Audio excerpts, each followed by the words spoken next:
Hi, everyone. Thank you so much for coming to the November Talent Success webinar. I'm officially here to welcome you for November. Thank you so much for coming. We're so excited about today, and we'll get started. Next slide, please, Elizabeth. So as many of you may know, I'm Swathi Garg. I'm the CEO of Mule Associates. Have been in the space for a long time. Have been in the CS and PS space for about 8 years in the revenue world. Have been recognized in a lot of different areas, and just really excited about what the next year holds. And we have some fun announcements coming up, so we'll share that in a second as well.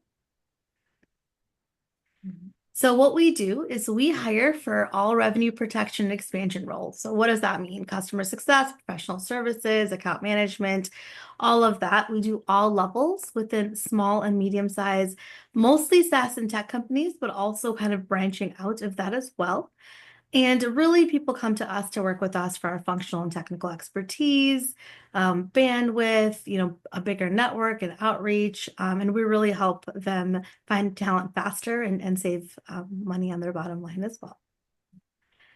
And our three main services, next slide, please, Elizabeth. Our three main services are full service recruitment, on-demand resume services, which basically is, as you know, this year has been crazy in the market and companies have been getting hundreds and thousands of resumes. So really helping them streamline that.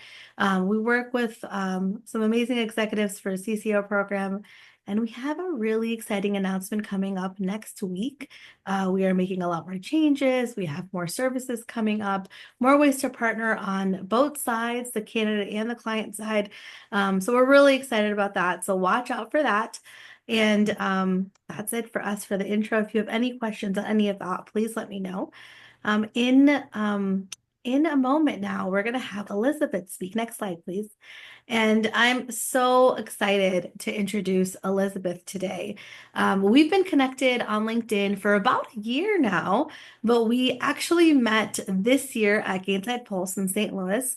Honestly, it was such a quick introduction, but it was like an instant connection. And we've had multiple conversations since. I've already learned so much from her and getting to know her on a personal level, professional level. It's been really, really fun. And she was recently in Chicago. So, really just getting to know great people in the community. And Elizabeth's been one of my favorites. We are so Feelings mutual. excited. Thank you. We're so excited to learn from her. I'm so excited to have her here today. We're so lucky to have her here to talk about her expertise. So I'm going to give her the floor to talk about multi-threading and soft skills, and we're going to have plenty of time for questions. So as you think of things, please make sure to put them in the Q&A. We're going to have our normal structure where we'll have a little bit of a fireside chat and we'll have time for questions. So please make sure to put them in the Q&A and let us know what questions you have. We'll be right here. Thanks, Elizabeth. All right. Thank you for having me. Really excited to be here. This is one of my favorite topics because it can have such a massive impact on the success of CSMs, AMs, our clients. And there's a lot of different thoughts around multi-threading and stakeholder relationships. And so I want to talk a little bit about that. But before I do, why should you listen to me and my thoughts and experience on multi-threading and stakeholder and relationship building? So I have 19 years of experience across go-to-market. I have been an AE, I've been a CSM, a sales and CS leader, marketing leader, pretty much across go-to-market. I've held all of those roles, but most of my deep expertise is in sales and customer success. And as a result of my years of experience, as an operator and as a consultant, I've seen what works and what doesn't. And that's why I called my company What Not to Do, because as important as it is to understand what to do, it's also really important to be able to have pattern recognition and to see around corners and know what not to do. Mistakes are great. Let's learn from them. And I'll share a little bit about some of the mistakes I made in my career on multi-threading and stakeholder mapping, because some of those mistakes are how I've learned the best practices that I have seen that actually do work. So a little bit more about me, just very briefly. We call ourselves at What Not to Do operator consultants, and what we mean by that is that we are really hands-on consultants. We're not the type that just sits there and pontificates. We get our hands dirty into the data, into the process building. So we're very much in the operational mindset.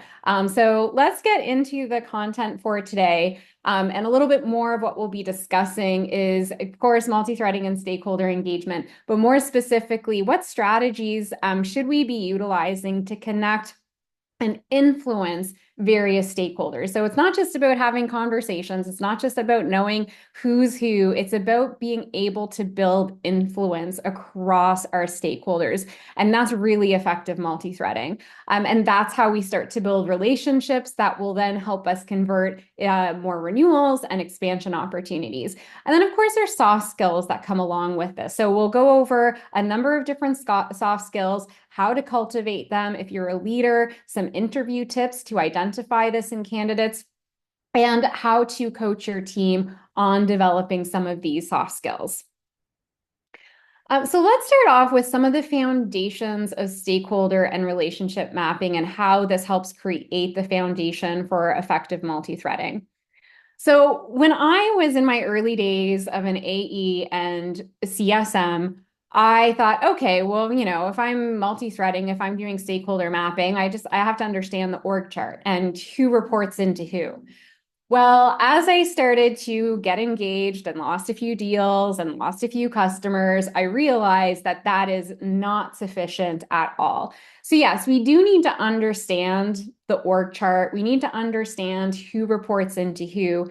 But really what we need to start identifying, and is the absolute foundation to effective multi-threading, is to understand the influence map. This is just as important as understanding the org chart. So this is, maybe 2 years ago, you could get away with not really focusing too much on the influence mapping because you have one decision maker. But now we have buying committees for expansion sales. There's multiple people involved in the decisions, and for renewals, there's often multiple people involved in deciding what contracts are getting renewed and what isn't. There's a lot of tech stack consolidation. And so we're seeing consistently, and far more often than not, unless it's a transactional deal, we're seeing that there's multiple people involved. And what we identify across a lot of renewals and sales that are lost is that we haven't done a great job of identifying who the key influencers are. So this is anonymized, but this is actually based on a real life circumstance with a client. Is that they were about to lose this particular customer that they were working with. And so they understood what the org chart was, as you can see on this slide. And this is how they were prioritizing who they were engaging with and how. But then when we really started to have deeper conversations, do deeper discovery, we realized who the major influencers were. And so what we discovered was, even though we had a relationship with, we'll call him Matt, and he was the economic buyer, and we had an engagement and contact with the CFO, who was the ultimate signer and saying, yes, we will allocate budget to this. The person who was actually calling the shots internally was the director of enterprise sales. His team was killing it. And so he had a lot of influence and a lot of power, and that was who we had to convince. Now I'm talking about a specific situation right now, but I've seen this happen time and time again. So this is how we really need to think about multi-threading, is understanding who influences who are the detractors, who's neutral, who are your supporters and champions. And just because you have a main point of contact, we often call them champions, but it doesn't mean that they're actually champions. So we really have to start identifying that. So how do we do that? So one of the things that we look at is, who are the key players? And so we start asking a lot of questions, a lot of discovery questions, to really start understanding who has that, again, you'll hear me say this a lot, who has that influence. And it could be because they're top performers. It could be because the organization is a bit political. So we just need to make sure that we're asking the right questions, building the right relationships. So we're not just assuming that, following the org chart, and whoever is the, quote unquote, economic buyer is really the person that we need to convince. And we need to understand where we stand with them. And so how do we do that? So there's the overarching, business problem that we're solving, but we need to understand from each stakeholder's perspective, what problem is each stakeholder looking to solve? And how do we influence this? And how does this change over time? So if it's a renewal, then we need to understand, okay, when you first purchased us a year ago, this was the big problem that you were trying to solve, and we've helped you make headway on that. We've had this impact. But priorities evolve, goals evolve. So we need to understand as time goes on, what are the new problems they're facing? What are the new priorities? And what is the point of view and opinion of each of the stakeholders? And what are the things that are frustrating them? What are the things that are exciting them and might mean a promotion? So we really have to understand at that stakeholder level. And then we start connecting the dots for each of the stakeholders. So that's where we look at action. So this is where we say, okay, these are the actions that need to be taken to solve the problem. And so this is how we can present this to each stakeholder to get buy-in. So one of the mistakes that I made earlier on in my career, and I've seen many people do this as well, is that they think that they've multi-threaded and that they have multiple relationships because they have multiple people on an EBR. They might have multiple people on an email thread. And so on the surface, it looks like, okay, we're engaging with multiple people. But if we don't understand at that individual level the problems that are driving them to, support or not support a particular decision, if we don't understand their workflow and the actions that they need to take to solve those problems, and then, of course, the results that they are ultimately measured on and looking to achieve, and how this aligns to a top priority, so it's triggering them to renew or to make an expansion investment. Those are the types of things that we need to understand at the stakeholder level. And when we can say, yes, we've checked all of these boxes across the stakeholder, then we can say we are multi-threading. So again, to kind of recap on that, maybe you have a few people that have attended a meeting. Maybe you have people that are on an email thread.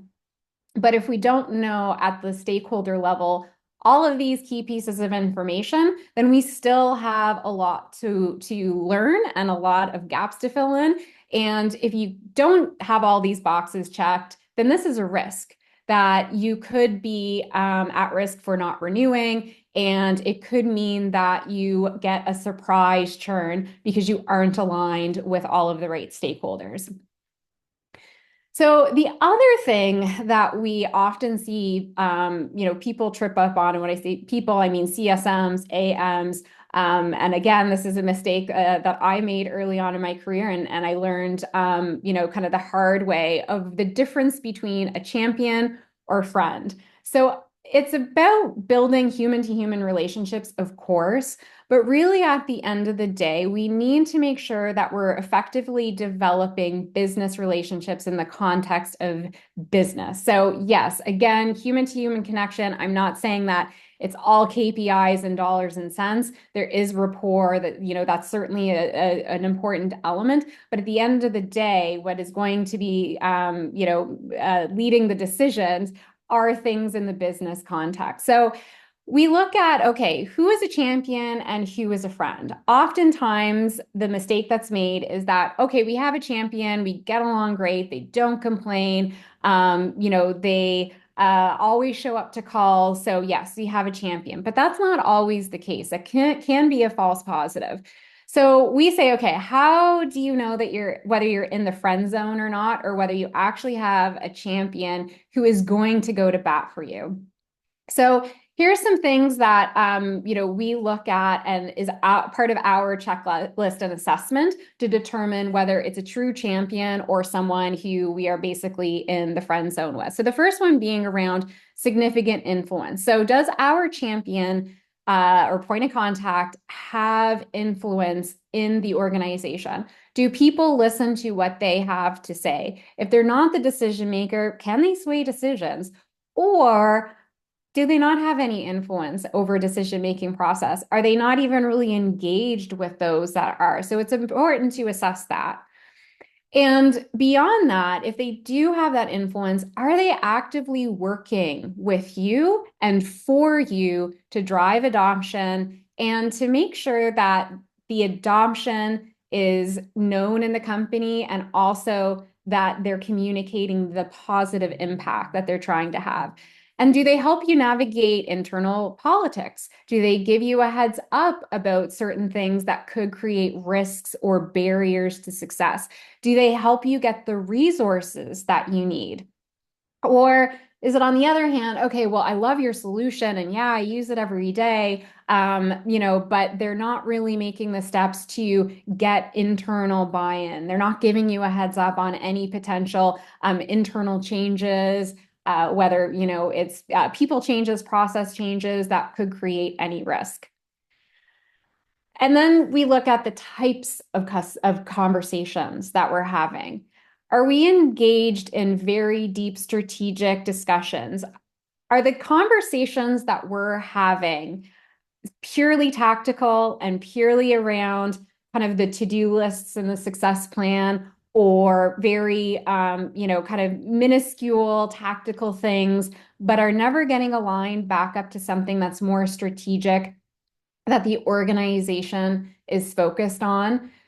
If not, then that is a red flag as well. So we want to make sure that if we are having quality conversations with our point of contact, that they fall into the champion category around strategic discussions and how your solution fits into the organization's overall goal and how your solution aligns to top priorities. So one of the things that we often see, especially with surprise churn, is that they'll say, "Well, yeah, your product's good. We liked it. We used it. We had high usage, but we have more pressing priorities that our budget needs to go towards." So we need champions that are always going to help us align to evolving priorities of the company so that we can ensure that our product and our solution stays relevant. If we lose that relevancy, then we become a nice to have, not a need to have. And that is something that a true champion should help with. On the other hand, if your conversations are kind of general, high level, and again, only tactical, there's not much depth to the conversation in terms of influence and other information across the organization, then that tells me again that you're in the friend zone. And so if you find yourself, okay, we're on the third part of the checklist, there's still a few more things to go, but if some of these things are ringing true, then you need to think through your stakeholder map and your influence map, and you need to start identifying who else in the organization you need to align with and make your champion. And this is not to say that you start ignoring your friend, don't ghost them or anything like that. You still want to maintain that relationship. You don't want them to be a detractor. You still want to support them. But at the same time, we need to make sure that we have a true champion. And so this is why that multi-threading, not getting stuck with one person, and identifying who the true champion is really important. Other signals that will tell you the difference between a champion and a friend is a champion is going to give you constructive feedback. And the constructive feedback is meant to be helpful because they want to help you be successful. They want to continue advocating. And so they're giving constructive feedback because they want to help align to whether it's evolving goals, changing workflows, whatever the case may be, so that you continue to be aligned. On the other hand, if you're only ever hearing positive feedback and it's only good news and there's never anything critical, everything's always great, that's actually a really big red flag. Either they're not being honest with you or they don't know enough in the organization to identify any changes. So if I only ever hear good news, my spidey senses start to go off because that is rarely the case. One of the things that I always say is face the friction. And that is something that, is really important to do because that's how we get into problem solving. And so it's facing the friction with each of your stakeholders. And again, that goes back to the influence mapping as well. So you can identify, if you have a detractor who's influencing somebody who's a decision maker, we have to face that friction and we need to make sure that we're identifying how we can change that detractor into an influencer and a champion, hopefully. The other part of it is around taking initiative. So, are they actively helping you to engage with other stakeholders? Are they actively helping you to get senior leaders and decision makers to EBRs? Are they helping you to schedule renewal health checks or whatever the case may be? We need to make sure that, whoever we're saying is our champion is really taking initiative for us as well, that they are very collaborative with us. However, on the other hand, if in your conversations with your friend, your main point of contact, they're supportive, but they don't actually take any action to either get internal support, to have others join meetings. If they're a gatekeeper, I've had a lot of very friendly gatekeepers that I was on very friendly terms with. But if they are gatekeeping, then they're not a champion. And again, that means we need to really go back to our stakeholder map and find out who's going to be our true champion. Um, then the other aspect, and this ties into the first point as well, is around visibility into the decision-making process and how to navigate it. So this is something where we need to get some insight around, okay, the renewal's coming up in 6 months. We want to understand if the renewal was tomorrow, would they renew? If not, okay, what's wrong? Who's not seeing the value? How do we fix this? Then as we get closer to the renewal, we need to understand who's part of the decision-making process. Are they doing tech stack consolidation? And again, so this is where we go back to that earlier slide where we talked about understanding the problem actions and the results and the triggers of each stakeholder. And so your champion should be helping you to get to that point. But on the other hand, if they don't have any visibility, they don't understand the decision-making process, they have no idea who's even really reviewing it, then that's a sign that you're in the friend zone and not a champion. Then last but not least, we really need to get buy-in from each of the stakeholders that we're working with. And so when I mentioned earlier around we need to identify the problems that every single stakeholder is looking to solve, we need to understand that at a business level. So this is, kind of the KPIs that they're looking to achieve. These are the business problems that they're looking to solve, but also on a personal level as well. So what is stressing them out? Are they concerned about layoffs? Are they trying to get a promotion? What are the things that are really motivating them in their role? And if we can do that across our stakeholders, and as we're multi-threading, we're understanding those personal motivations and aligning to that and tapping into that emotional aspect, then we are getting hopefully not just one champion, but multiple champions. And this is going to be what motivates people to help you. Where on the other hand, if you have a friend, or of course a detractor as well, and they say, okay, well, I like the solution, it's fine, or I love the solution, it's amazing, but then they actually don't help you to align to any of the critical goals. They're not really motivated. They don't see it as something that's going to be really applicable, to their goals. Then, that's again another sign that you're stuck in the friend zone. So how do you leverage this during your customer journey? So I just want to also mention as well, I'm going to share a copy of this with everyone who's registered. So don't worry about like racing through and trying to read all of this. You will get a copy of this presentation. But what this is essentially is if you break down the customer journey, and this is super high level, I do recommend going a bit more granular than this. But if you break down your customer journey and you look at the key milestones, what I recommend doing is thinking about, okay, if we think across all of our stakeholders and we think about our champion, what do we need from them in order to drive success? So I'll go into the onboarding in particular. So what we would expect from our champion is that we would want them to confirm that they understand the onboarding success metrics, so how their company is measuring success. What's their time to value across all stakeholders? So this is something that probably actually deserves its own slide. But when we think about time to value, so whether it's first time to value, full value, whatever the case is, we often end up getting one time to value with whoever our point of contact is. But what we want to do, and this is again where you're effectively multi-threading, you're effectively managing multiple stakeholder relationships, is that you understand time to value for every single stakeholder or every single key stakeholder that's involved. So the example that I give is something like a call recording tool. So like a Gong or a Chorus, a revenue intelligence tool.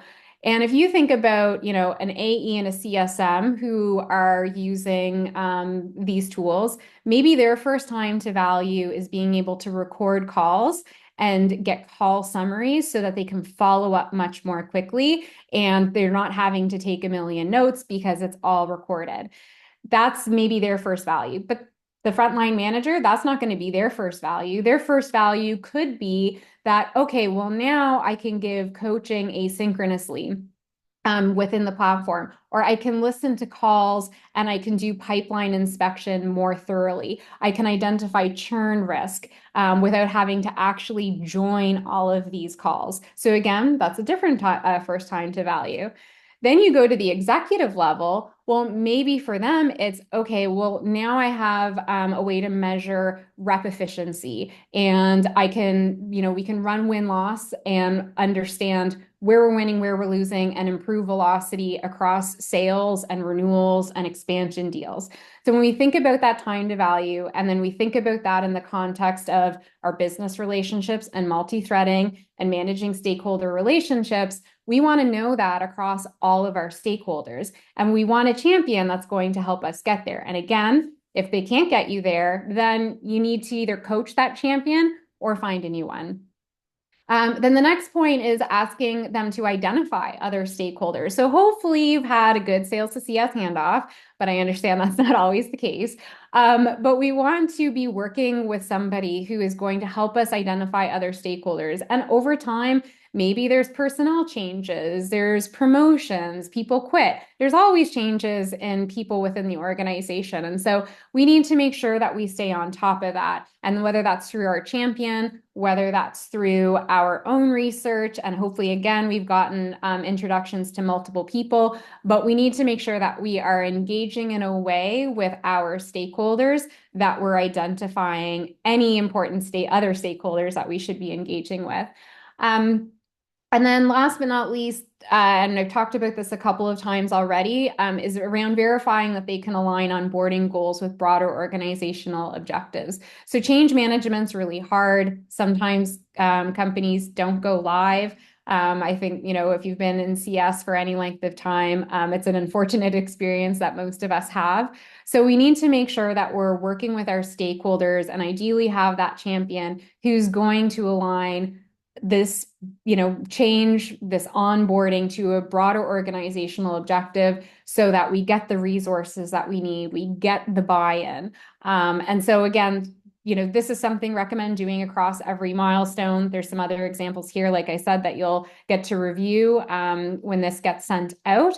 And then this also helps to inform your success plan as well. So as we think about our success plans, I could encourage everybody to think about success plans a little bit more strategically than just action items, milestones, to-do lists, and aligning with the various stakeholders who are involved. And so how are all the milestones and all of the actions that we're taking with our solution, how is that aligning to each stakeholder's goals that I talked about a few moments ago? Okay, so now that we've talked about some of the important elements around multi-threading and stakeholder management, let's talk about some of the soft skills for multi-threading. And again, don't worry about reading through all of this quickly. You'll get a copy. But the first thing that I want to call out is empathy. And this gets talked about a lot in customer success, but I want to unpack this a little bit and talk about what it really means and why it helps. And so it's not just about being able to empathize with the fact that, your customers, frustrated over a bug. It's really about building trust and having empathy, around whether they're frustrated or whether they're chasing a goal that, they're aligning the work that they're doing with your solution with a promotion. We really have to apply empathy to every engagement and every step of the way because that builds trust. And it helps us understand over time any unique challenges that each of our stakeholders are facing. And as we inevitably face friction, as we inevitably face challenges, then this is going to help us to facilitate any problem solving and solution alignment. And it helps to encourage that open communication. And so, in order for various stakeholders to, really engage with us, really trust us and open up to us, we need to, show that empathy. And this is where the human connection and that business context kind of merge and meet. Because they need to know and trust that not only do we have the product acumen and the business acumen, but that we are going to be supportive of what their goals are. We're going to be supportive of resolving any of their issues. So if you're a leader, how can you assess candidates around empathy and whether they've had it? So something that's worked really well for me is that I've asked candidates examples of how they've aligned solutions with customer challenges, and how they've adjusted any communication, any engagement based on stakeholder feedback. So as they worked across different stakeholders, how did they align? And bonus tips if you have, or bonus points in an interview if you have had cases where you've had multiple stakeholders that are frustrated, upset, maybe competing priorities, and you've used empathy, among other soft skills that we'll get into, to get that alignment. How can you support your team in developing this as a leader? So role play exercises are great for this, because I think, when you're role playing, yeah, sometimes I get it, like it can be a little awkward. The more you do it, the more comfortable that you get with it, though. But it really does help to get people thinking around different issues, how they can resolve those issues, and it helps with developing active listening, which we'll get into more in a few moments. And then this is how you start to have personalized engagement and communication that will build that trust, that will give stakeholders a sense of, okay, they're fostering, a supportive environment here. So more on active listening. This is really about when it comes down to multiple stakeholders. Sometimes you have to address diverse perspectives. Every now and then you'll have everybody on the same page, but as we know, sometimes there's competing priorities. Sometimes some stakeholders are bought in, some aren't. But active listening is really where we need to focus in order to really understand diverse perspectives, and at the stakeholder level, use that to capture each stakeholder's priorities. And why we need to do this is we want to drive consensus. We need to align all of our stakeholders so that we can say, okay, these 10 stakeholders, 5 stakeholders, whatever the number is, these are their goals. Okay, now we can align this to an overarching business goal and we can get everybody on the same page. So again, I like to do role-playing scenarios and interviews sometimes if you want to assess a candidate's active listening skills. And what I listen for is in the role play is, can they summarize the stakeholders' concerns back to me? Have they, actually listened? Are they able to mirror things like that? And then in terms of coaching, you can role play that as well. But I like doing practice paraphrasing exercises where we go through real issues that team members are facing. And we start doing exercises where we'll say, okay, we'll paraphrase back what we heard. You can, of course, do this and practice this on client calls, of course. But if you do this sort of in a team environment, you'll be able to think more quickly on your feet, and you'll be able to start to summarize things more concisely, but also accurately. Both of these also help with problem solving skills. So, a lot of these, as you can see, are intertwined. Problem solving skills are absolutely essential. It's not just about, problem solving on a support ticket or, tactical items when it comes to thinking about it from a multi-threading perspective. It's about addressing different stakeholder needs. So if I've identified that there's a problem, there's misalignment, we need to make sure that we are addressing the problem at each stakeholder level. So this is, one of the traps that I see CSMs and AMs get into sometimes is that they'll, address it with their champion or their main point of contact. But the perception of other stakeholders is that, there's still challenges. So this is where, again, we need to do some discovery. We need to diagnose across all of our different stakeholders, and then, look at it from their point of view. And again, pulling in empathy to that.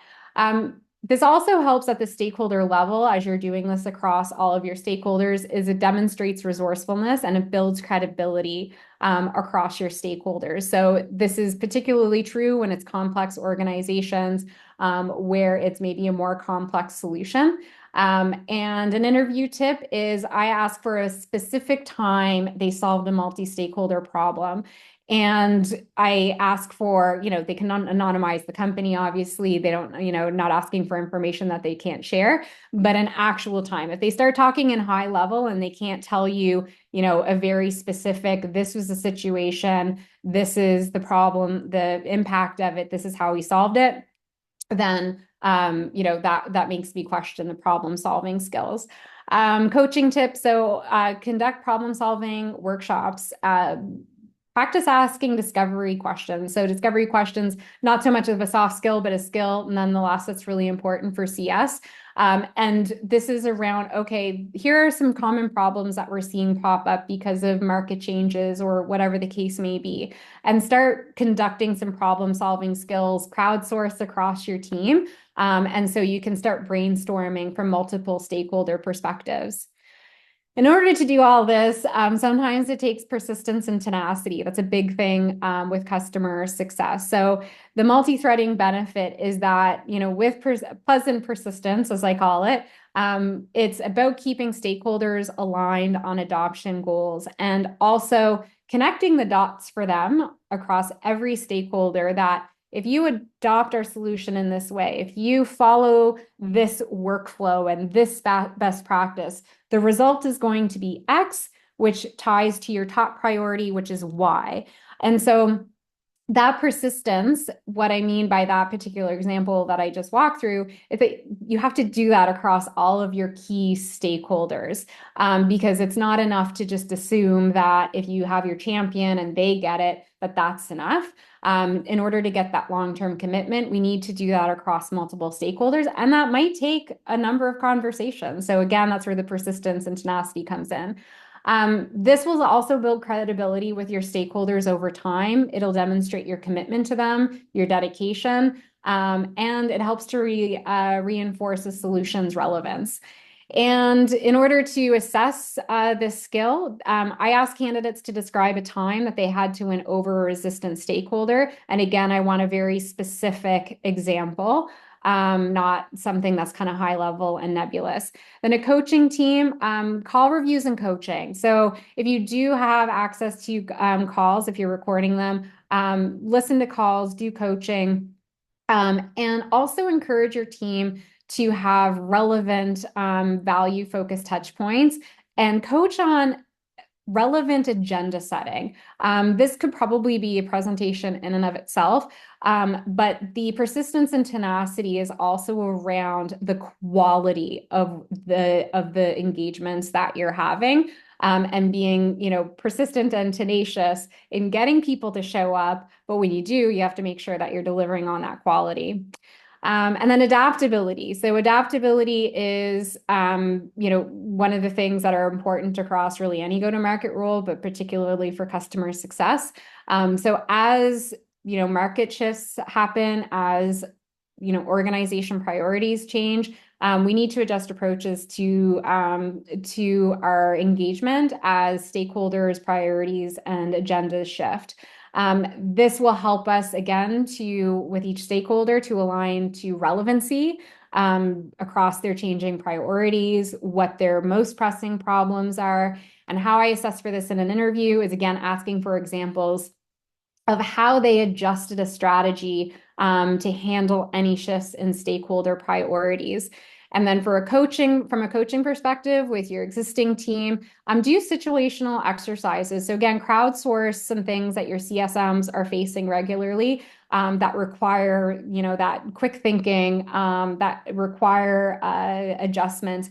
And in order to be able to think quickly on your feet, your team does need to have business acumen and industry and product knowledge, but it is about pattern recognition and being able to spot challenges where you need to adjust quickly. And so doing some of those situational exercises can help with that. And then last but not least is time management. So from a time management perspective, this isn't just about, managing your calendar effectively. From a multi-threading perspective, this is about making sure that you're managing your time across multiple people. So you want to prevent any key players from feeling neglected. So I know that one of the objections that I hear sometimes is, oh, well, I don't want my champion to be offended or feel like I'm going over them. No, we don't want that, but we still need to manage our time and be persistent and tenacious in getting time with other stakeholders that have influence and decision making power within the organization for renewals and expansion. And also looking at, prioritizing these high impact stakeholders. So again, yes, you don't want to alienate your champion, but we need to make sure that we are prioritizing our high impact stakeholders. And from a time management perspective, this could be strategizing on how to get access if we don't have access. It could be how to get them to show up to a meeting, an EBR, whatever the case is. So interview tip is I like to ask candidates how they prioritize time among multiple stakeholders. So if they're working across 5 people, whatever the case is, how they manage that. And then as a coaching tip, develop stakeholder prioritization plans. So when you're looking at your success plans, your EBRs, your meetings, think about, okay, let's go back to our stakeholder map. Let's go back to our influence map. What do we know? What do we not know? And we need to develop a stakeholder plan and prioritize that accordingly. So that is all I have for slides. Open it up for Q&A. Hi, thank you so much. That was amazing. Oh my gosh, I have so many good notes. I'm sure other people took a ton of notes too, even though you will get the recording and you will get Elizabeth's slides. But Elizabeth, thank you. That was amazing. Some things I want to highlight is, well, obviously I loved the interview and coaching tips. I thought that was obviously from our perspective, it was amazing. And a lot of this stuff is taken for granted. Thank you so much for like breaking down everything for us. And I love the highlight of specific examples. We love specific examples. That was like really, really like I guess aligned there. And ooh, I love the breakdown of champion or friend.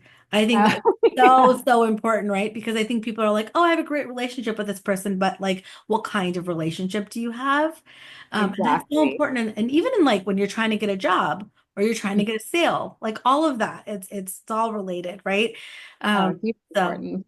Yeah. Yeah. sorry. And that's what I mentioned. It's hugely important. That's why I mentioned like the business contact. Like, yes, you have to Yeah. have that human to human rapport.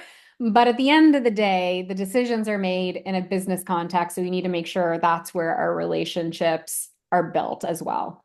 Exactly. And I love how you like articulated that. So, so much good stuff. I know we only have about 12 minutes. I'm going to ask one or two pressing questions I had, and then we're going to go to the Q&A because we have a couple great questions in there as well. So if you have more questions, put them in there. We're going to try to get through all of them. But I'm going to start with, what advice would you give to recruiters and hiring managers who are looking to identify candidates with strong stakeholder engagement and influence mapping abilities? Yeah, so there's a few ways that I would do this. Is one, I would ask a bit of a high level question to start, to see what their point of view and how they view stakeholder mapping. So as an example, as a high level question that I would ask, and then I get granular, which I'll get into in a moment, but one of the high level questions that I ask is, okay, so you have a success plan that you've developed. Who do you share it with and what do you cover in your success plan? And so if I hear something like, oh, well, I make sure that all of the action items are listed in with my champion, then that's a cue to me that like they are they have a single threaded mindset. But Okay. if I hear something like, oh, well, I make sure that my success plan is mapping to organizational goals and I understand who those organizational goals align to, who the decision makers are, what are the relevant goals that we need to map to. And then that helps me inform my success plan, the milestones, and how I work with my champion on the tactical execution. So if I hear an answer, it doesn't have to be exactly those words, but if I hear an answer where some of those, kind of core CSM focused areas where they start connecting the dots, then I'm like, okay, this person gets it. Yeah, They multi-thread. That's their default thinking. I love that. But if I don't hear that, then I start asking more pointed questions around, okay, you inherit account and you have a champion. How do you engage with the decision maker? How do you assess who else you should be talking about? And, I start to listen to kind of what their approach would be and then ask for some specific questions. Yeah. Yeah. Thank you so much for sharing. That's awesome. I love that. And I don't and I think I actually mentioned this to you when we were chatting about this. I don't hear the phrase single threading versus multi-threading used very often. And Mhm. I think it explains this kind of relationship so well. So thank you. I love this title. Like I love it so much. And then I'll kind of just like combine these questions and then we're going to go to the Q&A because we have three questions. So, multi-threading is crucial for obviously managing multiple stakeholders effectively. Can you share a specific example where the skill has helped had drive retention or a customer satisfaction? And then in the same fold, how do you approach it in general when dealing with diverse stakeholders with like conflicting priorities? I know that was like an example, but if we can have a little bit more light on that, that would be awesome. Yeah, so I'll talk about I'll have to anonymize the company names, but Sure. I'll talk about a specific example when I was in an interim leadership role not that long ago. And we had a client, and this is a complex solution, complex environment with a lot of regulations, a lot of privacy laws. So there was a lot to manage. And one of the largest clients in our book of business, we had one point of contact when I started, and that point of contact was leaving. So we were very vulnerable. And the point of contact that was leaving was considered a champion. But when I started to unpack it, I was like, okay, this actually is the friend zone. This isn't a real champion. And we weren't getting the introductions that we needed. So what I coached the team and did with the team joining some calls is we ran some discovery. We did some discovery with the champion, the so-called champion that was leaving. And the goal was to identify business problems. What were the most pressing problems? And then how we use that to our advantage was that then we reached out to others within the organization. And because our contract was such a large size, we were able to get the attention of other stakeholders, even though this, point of contact that was leaving for, was not making introductions. But that was a risk as well, because then all of a sudden we're putting on the radar of our, like, senior leaders in this company that, oh, wait, this is a lot of money. Like, and we didn't have a relationship.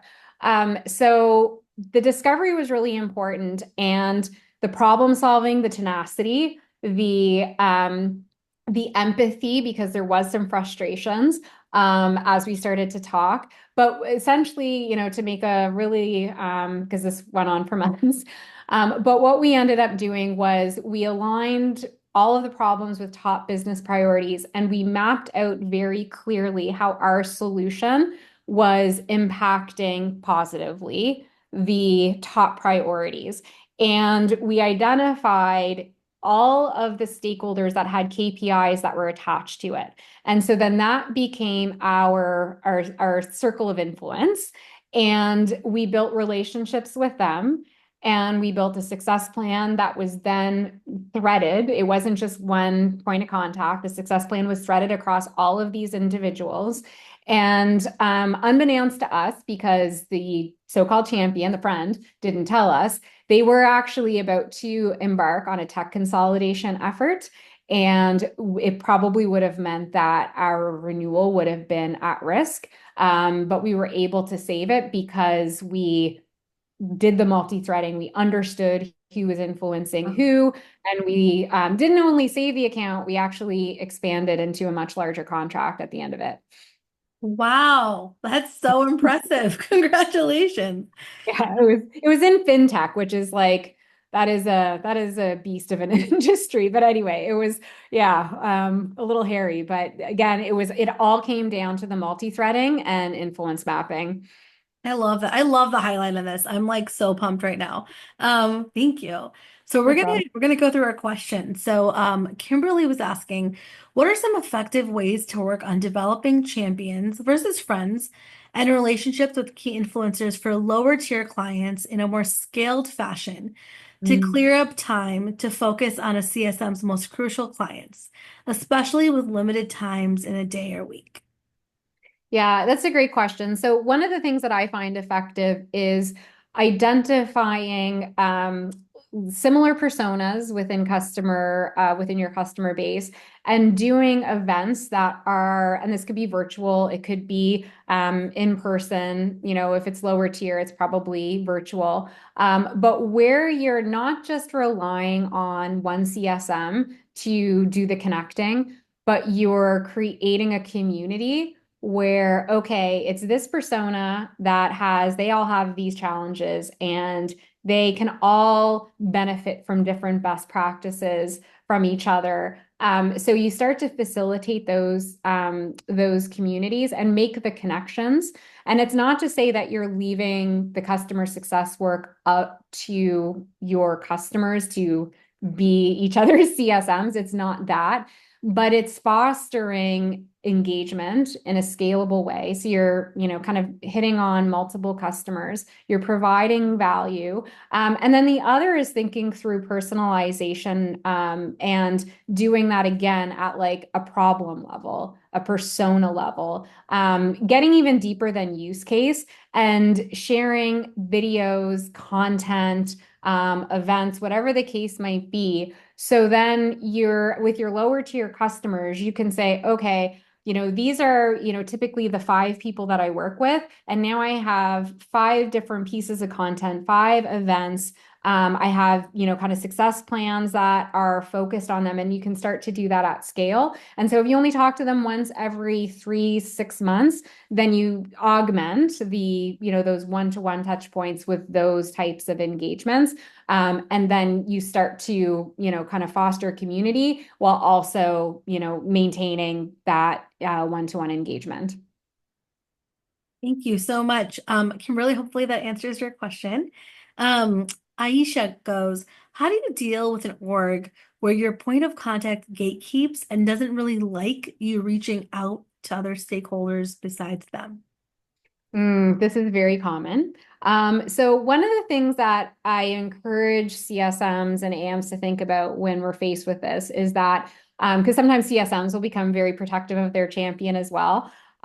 Is like if they're, kind of on friendly terms, is that we also have like a fiscal fiduciary responsibility to make sure our client as a whole is getting their money's worth. They invested in a relationship with us. And somebody signed a check, DocuSign, whatever. So we need to think from that perspective as well. If we have someone who is blocking us, we need to assess why. So are they concerned that they're going to look bad? Are they concerned that someone's going to take it over?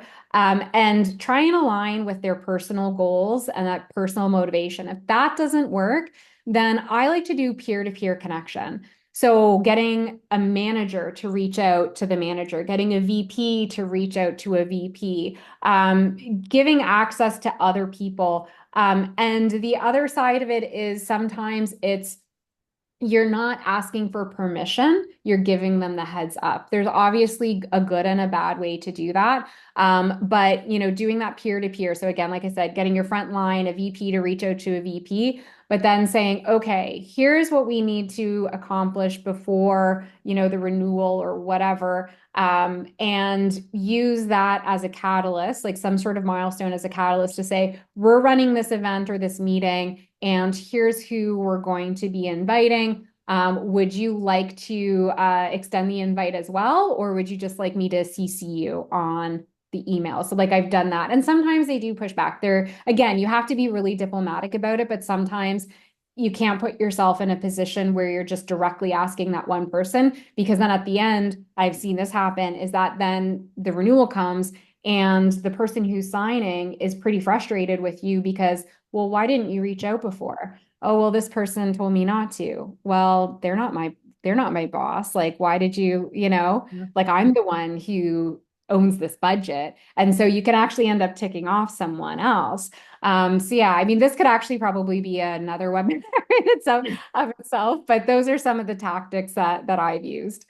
I love that. I think the other thing that you kind of said this too, but like sometimes just like getting everyone on an email and just being like, hey, keeping everyone in the loop. Here's the latest update. Let me know who I should reach out to about this. And that Yeah. way, like it just increases the visibility. Yes. So I know that's something I've done in the past that's worked. Yeah. I think if you, Elizabeth, do you have 5 more minutes to go over? Yeah. Yeah. I'm Okay, good. awesome. Brittany, a similar question on your tips on connecting with multiple stakeholders if your initial contact is gatekeeping. So I think you just kind of answered that question, but if you had anything else to add to that, let us know. Yeah, I would just say that this is where account research skills come in and where we can borrow from our sales friends in terms of doing account research. And I don't like to call it like cold calling or cold email because they are clients and we should have some data and information at our disposal. But sometimes you will have to do some cold outreach to engage with other people. And that's creating relevant problem statements that is actually going to get read, and doing some of that prospecting with our clients. I think it's an essential skill for CSMs. Awesome, thank you. We have about 2 more questions. So Jennifer asks, um, as a CSM with being customer centric as a main priority, they really rely on obtaining updates from internal teams that are more operational, provide value for stakeholders by obtaining deeper detailed updates. It seems to be interpreted that the tactic seems to be interpreted by my internal teams as like maybe this person's like not understanding. So like, how do you recommend changing that mindset? Yeah, so if I'm understanding correctly, so if you're providing value for stakeholders by obtaining deeper detailed updates, um, so I think it comes down to understanding and kind of threading that needle between the problems and the top priorities.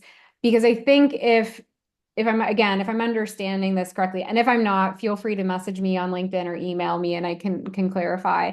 But I think what can sometimes happen is that these internal operational updates end up being really tactical, and they so they start losing their value and buy-in. And so if we're looking at obtaining or and sharing deeper detailed updates, then I think we need to look at, okay, well, like what are we missing in our discovery process? What do we not know about like the overarching problems that we're solving, the priorities that it's tied to, and how the actions that are done within our platform help resolve those problems, drive the results. And so I think sometimes that if we don't have this in a structured way, we'll lose our stakeholders because they're not going to see the relevancy if it's always too tactical. Yeah, so hopefully I answered the question. If not, again, like feel free to reach out and I'm happy to clarify. Thank you. And I would say this is our last question. Kimberly's asking, do you provide any services or help to help companies and individuals further develop stakeholder maps and develop these skills? And then to Swathi, do I provide support for orgs to find staff with strong skills in multi-threading? Yeah, actually, we do. So the services that we provide are everything from doing like consulting retainers, where we'll work alongside you to look at your entire process, your engagement strategy, and how you're engaging with customers, through to CSM execution and running workshops and doing training.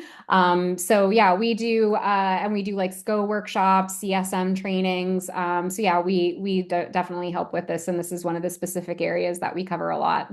Thank you. And yes, of course we do. I mean, our entire focus is revenue protection and expansion roles, and multi-threading is an important just aspect of every one of those roles. So yes, definitely. So if that's something anybody wants to chat about, please let me know.